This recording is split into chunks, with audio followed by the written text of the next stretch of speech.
All right, I'm here with Casa Grande boxer Abel Ramos, and Abel's got a fight coming up on May 1st against Omar Figueroa. And Abel, let's just talk a little bit about your last fight, which was against Yordenis Ugas, which ended in a tough split decision loss. What were some of the things that you took away from that fight? It was a great experience for me, fighting a guy like Yordenis Ugas at that level. It showed me that I can compete at that level, and then I learned a lot. The mistakes I made, I've corrected them in training camp, and I just can't wait to show the boxing world that, and to show myself that I improved. And of course, you're a veteran guy. You've been in a lot of big fights, but what specifically about that fight has kind of helped you train for this fight coming up on May 1st? It's just I think the level, the level of training that we had for that fight and the preparation we did. I feel like it elevated my boxing game, and that's the only way you get better in boxing. Fighting the good guys and the top ranked fighters. That's how you get the best experience. Now, when you found out you were going to face Figueroa, what was your mindset as far as what you want to work on for that opponent? Yeah, for Figueroa, it's a totally different game plan. He's a pressure fighter that comes forward, and he likes to push his opponents back and turn the fight into kind of like an ugly fight. And for him, we're preparing on just standing our ground, not letting him push me around the ring or anything like that. And so far, we've been doing good in training, and everything's been turning out great. And when you look at the things that you're working on for this fight, what have you noticed anything during this training as far as maybe something you can bring to this fight? Yeah, man. I've been working on my body shots a lot. I think that's gonna be my focus on that night. Working the body and wearing Figueroa down. And what's your thoughts on just the welterweight division? We've talked about how it's such a loaded division, where you stand in the welterweight division, and where you go from here. Yeah, the welterweight division that's the division to be in right now. There's a lot of good fighters out there, a lot of top names, and I see myself among the best, and I want to show it May 1st with a spectacular win against Figueroa. Yeah, and I know this is a very important fight for you, but just explain why this fight is so important, and basically what the fans can expect to see when they tune in on May 1st. Yeah, this is a very important fight for me and for my career.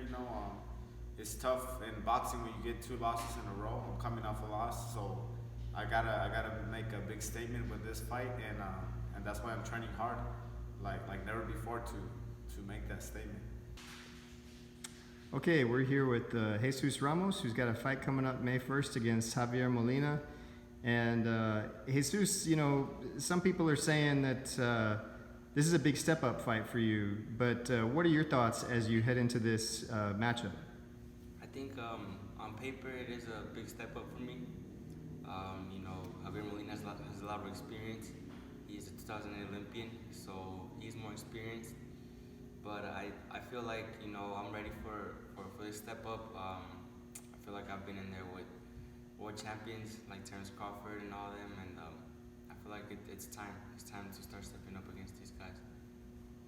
And you've been somewhat of a knockout artist. Obviously, been racking up a lot of KOs. What do you think you've proven to the boxing public, at least in the fights that you've had so far?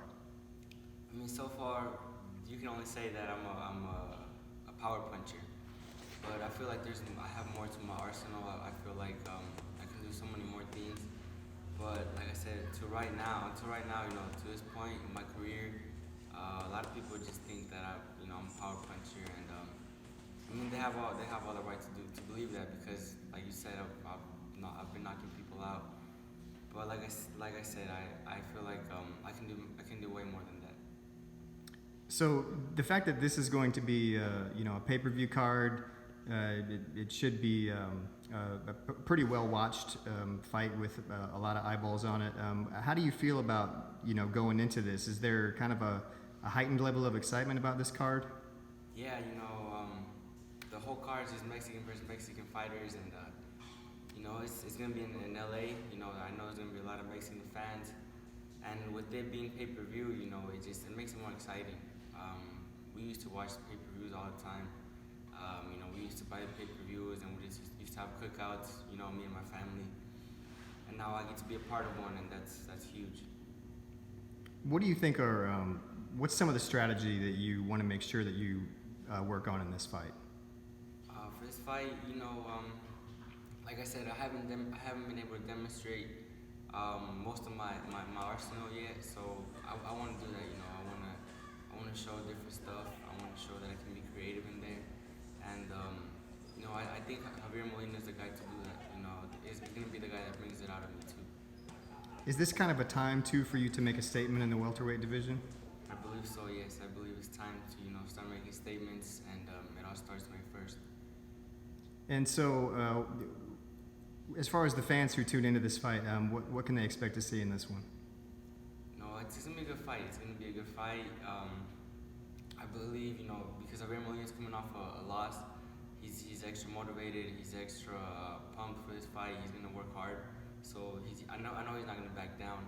And I'm not here to lose. I'm not here to lose anytime soon. So it's gonna be a good fight. It's gonna be competitive, and they can expect fireworks.